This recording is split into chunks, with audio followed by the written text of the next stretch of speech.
Alright gang, welcome to Hansens Speed Shop. Today we're getting back to work on our project 5-horse Briggs Hot Rod Raptor build. This is going to be going into a vintage cat mini bike. So last time we got the thing clean, painted, lapped in our valves.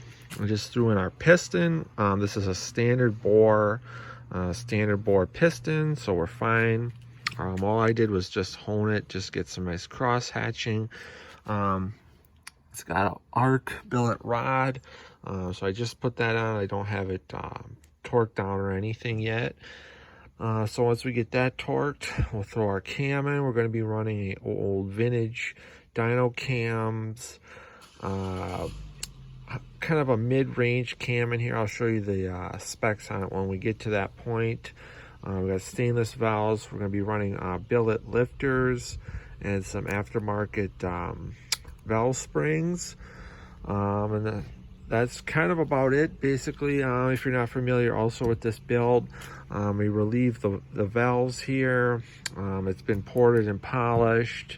It's going to be running a milled head, a staged header, and a ported Raptor carburetor, so it should be pretty good on horsepower. Somewhere I'm gonna say maybe at least a solid 8 horsepower, maybe a little bit better.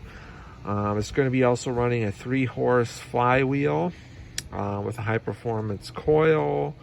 So just kind of a little bit of every trick you can do to one of these things to hop them up. But I'm going to get to work. I'm working outside and it looks like it might rain here in a little bit. So I want to get this thing as far along as I can before it starts raining. Alright guys, so we got our rod in and torqued down. It's to 170 inch-pounds, if you're wondering. Doing something like this similar with the billet rod. So this is the cam. They don't make these anymore. They really don't make any aftermarket cams for these flatheads anymore. So you have to hunt one down secondhand. This is a 89-7EXP based on a stock cam that was reground. The specs on this are going to be pretty much what we want this thing to be running at as far as RPM, especially since we're going to be running a stock style flywheel, which you don't want to push over a certain RPM because they can come apart. So this cam is going to be basically just as far as we want to push this thing. Also, if you start going too high lift on a cam, on these engines, you can start fatiguing your lifter bores and stuff, and you got to do other modifications. So this is just going to be a nice performance upgrade cam for this thing. So here is the cam card for the exact specs on this cam, just in case you guys were wondering. So it should be a pretty good little performer for this thing. It's basically kind of like what I would call like a cheater cam. So it should be pretty good. You can always swap it out if I'm not happy with it, if I find something else in the future. It's not a super big deal, but we're gonna go with this for now because that's what I've got.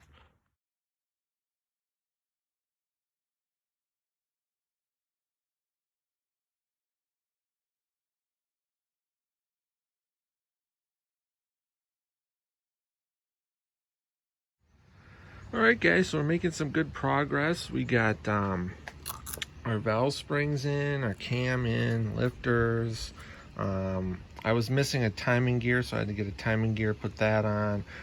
We got our side cover all buttoned up now. So another trick that we're doing on here is this is a stock 3 horsepower flywheel, which is quite a bit smaller in diameter and it's lighter. So it's just an old school trick that people would do on these. Swap out your 5 horsepower flywheel, which is bigger and heavier, for a 3 horse. It's less rotating mass. The motor's going to rev up faster. It's going to rev up higher, and it's going to free up a little bit of power because we're not spinning so much weight. And then the other thing that you need to do for that conversion is, because it's smaller, so you need to lower the coil. ARC makes this billet aluminum bracket. to lower the coil. Looks really nice. I just have this all loose for kind of mocking it up right now. So we're gonna get the flywheel on. I'm waiting for a different head gasket, and then we can put that on, torque our head down. I got to get a couple more bolts, like for the valve cover, this recoil cover, a couple other little things. I need to go to the hardware store and pick up some bolts. But we're getting really close. Once I have everything, should be able to throw this together pretty quickly. All right, guys, so we basically got the whole engine back together. I got it just sitting back in the frame, and I'm going to tell you, this thing barely fit in here. So we just barely have enough clearance for our spark plug, and I'm still trying to figure out something. So this is just an adapter, but I don't think we're going to run this. Don't have a ton of room for like a high performance breather or anything. I don't want to run like a stock style, the box thing, which would fit in here, but it's just gonna really choke this thing. So I'm still figuring out something that we could do for a breather. The recoil cover that I have was, I don't know, it came with this engine, but it wasn't the right size. I think it's for like a little bit smaller Briggs. So I need to find a 5-horse one, and then I'll paint that, put that on there. Otherwise, all this is all buttoned up. Everything's torqued down and good to go. And then on this side of the engine, so we have this right here. I think from the factory, they would have had like a tube here with a dipstick. I'm not gonna run that. On the back of the valve cover here, there's a little grommet.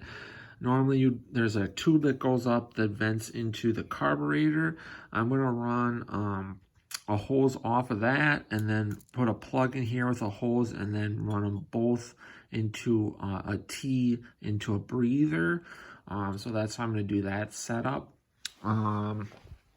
Then, as you've seen, I'm trying out a new look on the mini bike. So I had a set of these 6-inch 5-spoke Astro wheels. These are my absolute favorite wheel on a mini bike. I've got them on 2 other mini bikes. They look great with this 6-inch Carlisle sawtooth tire. I still got to get some spacers in here, but I just mounted it up, put it on here to see what it looks like. I really, really dig the look. So we're going to go with that on the back also, but we're going to go with a the same style sawtooth tire, but like one size bigger, so it'll be just a little bit taller, a little bit wider, kind of like basically how the back tire is from the factory. On these Cat mini bikes, the front was a little bit smaller than the back, so I have kind of the same rake, but just really a lot cooler look. But then to run that style wheel in the back, we're gonna have to go with a different sprocket. So this sprocket had a internal drum brake, which wasn't hooked up anyway. So I can get a sprocket that mounts to the Astro wheels. They're not super expensive, and then we'll just have to space that out correctly. Also, this is just running like a bicycle-sized chain. So when we go to the new sprocket and the new clutch, we're going to be running a thicker, fatter chain that'll be able to handle more power than this chain would be.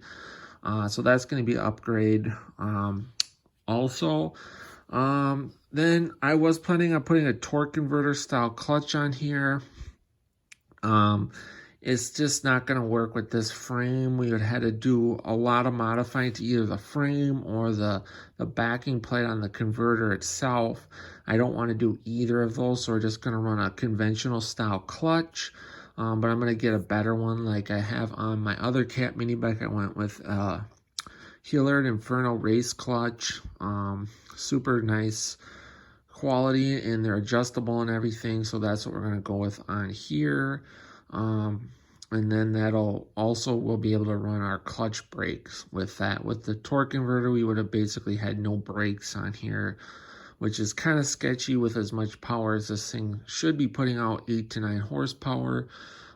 So that's what we're going to go with on that. So I'm waiting for some parts to come in the mail now, and then I got to hunt for some other stuff like a recoil cover.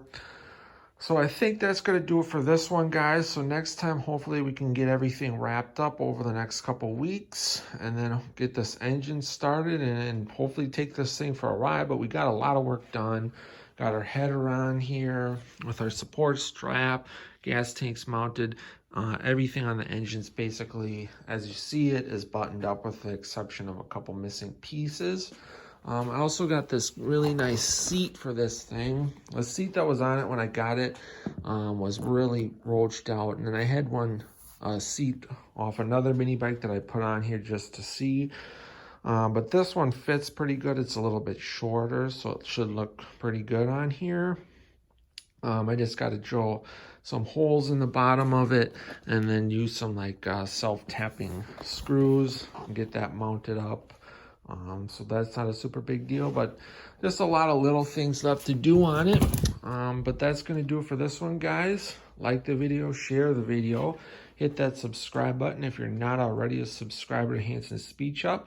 Go check out the channel for tons of other cool stuff. But until next time, get out, work on your own projects, get those hands dirty and greasy, stay cool, and we'll catch you cats on the next one. Thanks for watching.